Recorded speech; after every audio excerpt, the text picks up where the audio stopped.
আমরা এখন চেলালা পাসে রয়েছি আর আমাদের সাথে 30 জন বাঙালি বায়না গ্রুপের মেম্বার রয়েছে। সবার থেকে ছোট ছোট করে একটু অভিজ্ঞতা শুনবো। কেমন লাগছে হানিমুন কাপল? খুব সুন্দর লাগছে, 4 মাস আগে থেকে প্ল্যান, খুব সুন্দর লাগছে। বিয়ের না, এটা ট্যুরের।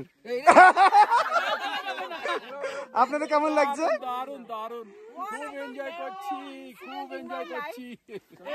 যখন মারা যাবো সেই মৃত্যুকালীন নীল আলোয় এই স্মৃতিটা ভেসে আসবে। Oh my god, thank you so much.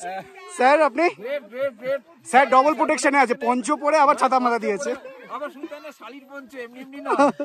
আচ্ছা এইদিকে চলে আসি, ম্যাডামরা কেমন লাগছে? 6 মাস আগের প্ল্যান, দারুণ দারুণ এনজয় করছি, ভাবা যায় না এটা। আপনার? Awesome experience, awesome. আর এই যে স্নোফল, এর তো মানে হেভেন।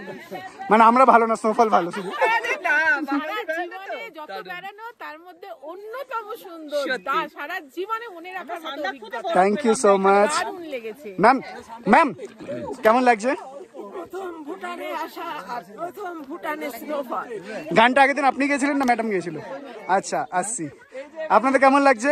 স্নোফল দেখার ইচ্ছে বহুদিন ধরে ছিল, আজকে সেই স্বপ্ন পূরণ হলো এই বাঙালি বানানো গ্রুপের সঙ্গে এসে। একটা লাইন আপনার গলা থেকে, খুব ভালো লেগেছে। একটা গান, একটা ছোট্ট করে একটা লাইন। এই পথ যদি না শেষ হয় তবে কেমন হতো তুমি বলো তো।